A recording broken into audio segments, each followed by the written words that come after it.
નમસ્કાર વિદ્યાર્થી મિત્રો. ભવનશ્રી એકે દોશી મહિલા college Jamnagar, department home science, second year BSc sem 4, paper number 6, communication system and social change, lecture 5 by Manisha Kakkar. વિદ્યાર્થી મિત્રો, આજે આપણે યુનિટ 3 સ્ટાર્ટ કરીએ, જેનું હેડિંગ છે organisation, public and mass communication. હવે યુનિટ 3 માં જે ઓર્ગેનાઇઝેશન એટલે કે સંસ્થા, પબ્લિક એટલે કે સાર્વજનિક અને માસ કમ્યુનિકેશન એટલે કે સમૂહ સંચાર, એની કયા ચેપ્ટર દ્વારા આપણે ભણવાનું છે? તો ડેફિનેશન, ટાઈપ, ફંક્શન અને નેટવર્ક. તો આ શેનું? તો ઓર્ગેનાઇઝેશન કમ્યુનિકેશનની આપણે આજે જોઈએ. ડેફિનેશન, ટાઈપ અને ફંક્શન. હવે સૌથી પહેલા આપણે વિદ્યાર્થી મિત્રો સમજીએ તો ઓર્ગેનાઇઝેશન કમ્યુનિકેશન એટલે શું? ઓર્ગેનાઇઝેશન એટલે કે કોઈ પણ સંસ્થા, તો સંસ્થાને લગતું જે કમ્યુનિકેશન છે એને આપણે ઓર્ગેનાઇઝેશન કમ્યુનિકેશન કહીએ છીએ. એટલે હવે કોઈ પણ સંસ્થા એટલે એનો મેઇન હેતુ શું હોય છે કે પોતાનું જે કંઈ કાર્ય જે સંસ્થા કરી રહી છે એ જાહેર કરવું, સમજાવવું, લોકો દ્વારા એને મતલબ ફેલાવો કરવો, લોકો દ્વારા એટલે સંસ્થા દ્વારા લોકોમાં એના કાર્ય વિશેનો ફેલાવો કરવો, અને પછી એ જે લોકોથી એને રિસ્પોન્સ મળે એટલે એનાથી એ કાર્ય એનું આગળ વધે. આ એનો મેઇન હેતુ છે. એને શું કહેવામાં આવે છે? ઓર્ગેનાઇઝેશન કમ્યુનિકેશન, સંસ્થાકીય કમ્યુનિકેશન. હવે કોઈ પણ કાર્ય જ્યારે સંસ્થા દ્વારા કરવામાં આવે છે, તો હવે લાઈક શૈક્ષણિક સંસ્થા હોય કે બેંક, એ પણ એક સંસ્થા છે. પછી કોઈ કંપની, તો એ પણ એક સંસ્થા છે. પછી કોઈ પણ સંસ્થા હોઈ શકે, પ્રાઇવેટ પણ હોઈ શકે અને સરકારી સંસ્થાઓ પણ હોઈ શકે. આપણે સંસ્થા વિશે તો બધા પરિચિત છીએ જ કે કયા કયા કાર્યો કરે છે. બેંક પણ એક ઓર્ગેનાઇઝેશન છે. એટલે કોઈ પણ કાર્ય કરવા માટેનું એક સંસ્થા, એક સંગઠનની જે સ્થાપના થઈ હોય એને આપણે ઓર્ગેનાઇઝેશન કહીએ છીએ. એના પ્રકાર જોઈએ તો એના મેઇન 2 પ્રકાર છે, ફોર્મલ કમ્યુનિકેશન અને ઇનફોર્મલ કમ્યુનિકેશન. હવે દાખલા તરીકે કોઈ એક સંસ્થા છે, એ સંસ્થામાં કાર્ય થતું હોય છે, કોઈ પણ કાર્ય થતું હોય તો એ કોના દ્વારા થાય છે? તો સૌથી પહેલા તો ઉપલા લેવલે શું કાર્ય કરવાનું છે એ નક્કી થાય. એટલે એ સંસ્થાની જે કંઈ બોડી હોય એના દ્વારા નક્કી થાય. દાખલા તરીકે શૈક્ષણિક સંસ્થામાં તમે કોલેજમાં ભણી રહ્યા છો, કોલેજ એક સંસ્થા છે, તેમાં મેનેજિંગ ટ્રસ્ટી, પછી જે કંઈ ટ્રસ્ટીની બોડી હોય એ તો ઠીક છે, પછી પ્રિન્સિપાલ અને પછી ટીચરો, એટલે ટીચિંગ અને નોન ટીચિંગ સ્ટાફ જે કંઈ હોય એના દ્વારા જે કંઈ કાર્ય થાય છે. કયું કાર્ય થાય છે? તો શિક્ષણ આપવાનું. તો આ રીતે કાર્ય કરવા માટેની, શિક્ષણનું કાર્ય કરવા માટેની આ એક સંસ્થા થઈ. તો ઉપલી બોડીમાં શું આવે? તો જે કંઈ principal, teaching, non teaching staff હોય, જે ડાયરેક્ટ સંકળાયેલા હોય કે ઇનડાયરેક્ટ સંકળાયેલા હોય. ઇનડાયરેક્ટ કોણ સંકળાયેલા હોય? તો મેનેજમેન્ટ. અને ડાયરેક્ટ સંકળાયેલા હોય તો ટીચિંગ સ્ટાફ. વહીવટી જે કંઈ કાર્ય હોય તો એમાં નોન ટીચિંગ સ્ટાફ એટલે ક્લાર્ક, પટાવાળા વગેરે જે કંઈ હોય એ.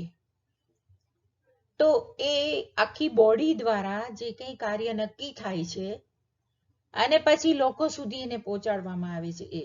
એટલે ફોર્મલ કમ્યુનિકેશન એટલે બોડી દ્વારા સૌથી પહેલા તો કાર્ય નક્કી થાય છે. Communication that follows the official chain of command is part of the communication required to do once job. Main કાર્ય નક્કી થાય.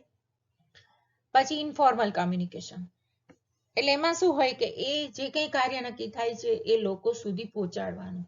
એટલે સામાન્ય કોઈ સંસ્થા કે કંપની હોય તો એ કંપનીનો એમ્પ્લોય પણ એમાં સંકળાયેલો છે કે કઈ રીતે લોકો સુધી એ સોશિયલ ઇન્ટરેક્શન કરી શકે. Communication that is not defined by the organization structural hierarchy.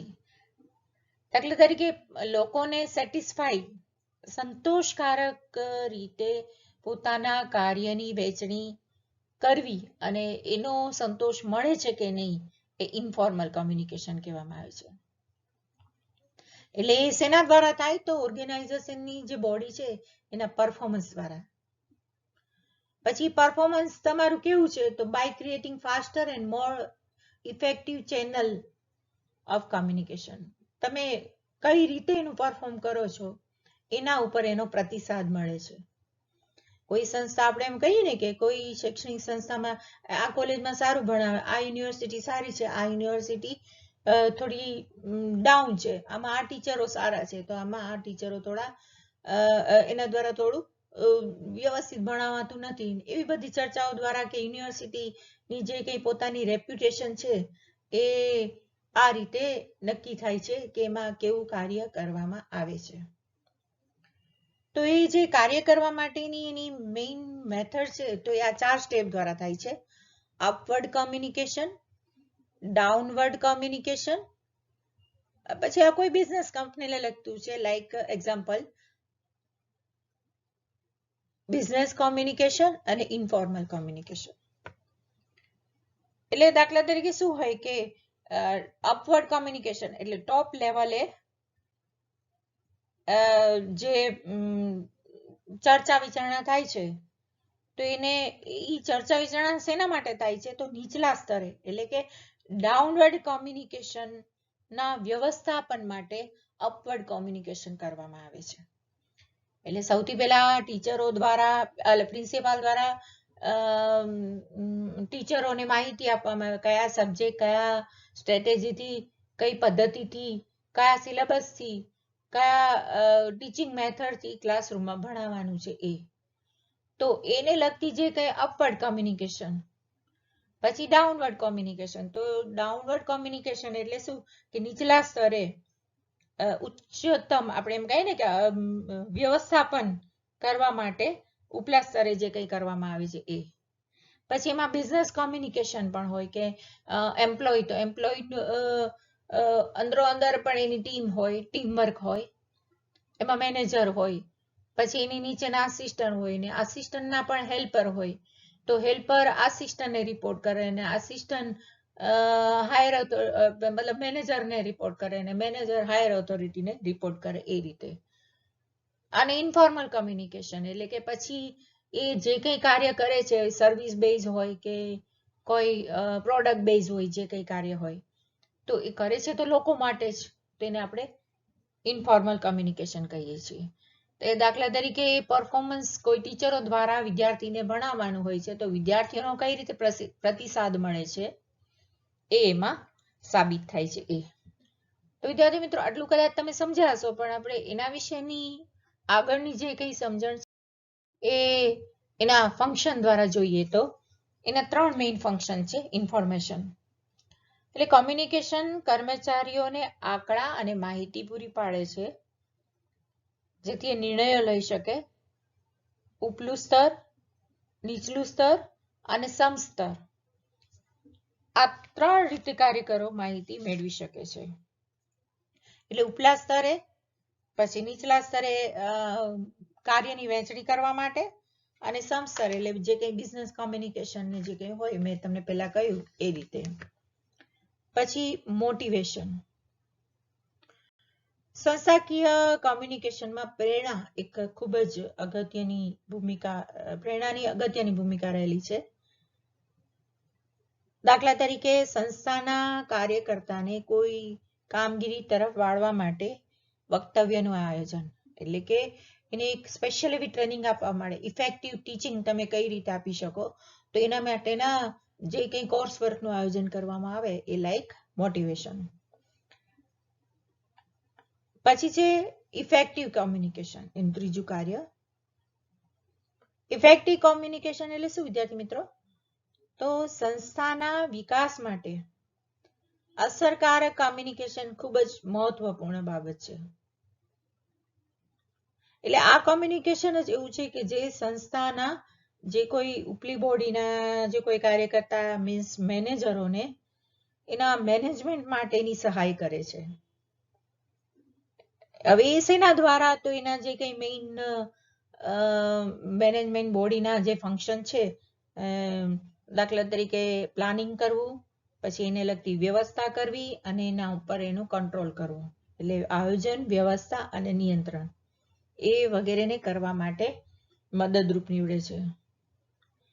હવે કોઈ પણ મેનેજર દ્વારા જે કંઈ પ્લાનિંગ કરવામાં આવે છે, પછી એને એ પ્લાનિંગને લગતી વ્યવસ્થા કરવામાં આવે છે અને પછી એ વ્યવસ્થા બરોબર ચાલે છે કે નહીં એના ઉપર આપણે શું કર્યું કહેવાય? એના ઉપરનો કંટ્રોલ કર્યો કહેવાય એ રીતે. તો આ અસરકારક કોમ્યુનિકેશન જ એવા પ્રકારનું કોમ્યુનિકેશન છે કે જેનાથી લોકોનો પ્રતિસાદ મળે અને કંપનીનો કે સંસ્થાનો કે જે કંઈ હેતુ હોય એ હેતુ સારી રીતે સરે એટલા માટે. પછી એ પ્રોડક્ટ બેઝ પણ હોય, કોઈ કાર્ય કરવા માટે પણ હોય કે કોઈ કાર્યનું પરફોર્મન્સ કરવા માટે પણ હોય એ રીતે. તો જ એ સંસ્થાની સફળતા નક્કી થાય કે તમે કઈ રીતે ઇફેક્ટિવ કોમ્યુનિકેશન કરો છો. કે કોઈ પણ સંસ્થા લોકો માટે જે કંઈ કાર્ય કરે છે તો એ આ કોમ્યુનિકેશનના માધ્યમથી જ લોકો સુધી એ પોતાના કાર્યને પહોંચાડવું એના માધ્યમથી જ નક્કી થાય છે. તો વિદ્યાર્થી મિત્રો કદાચ સમજી ગયા છો તમે એના પ્રકાર, મતલબ એનું ડેફિનેશન, પ્રકાર અને function. Thank you very much વિદ્યાર્થી મિત્રો. હવે આપણે બીજા લેક્ચરમાં અસરકારક કોમ્યુનિકેશન જે કંઈ છે એનાથી આગળ એનું નેટવર્ક શું એમાં કાર્ય કરે છે એના વિશે જોશું.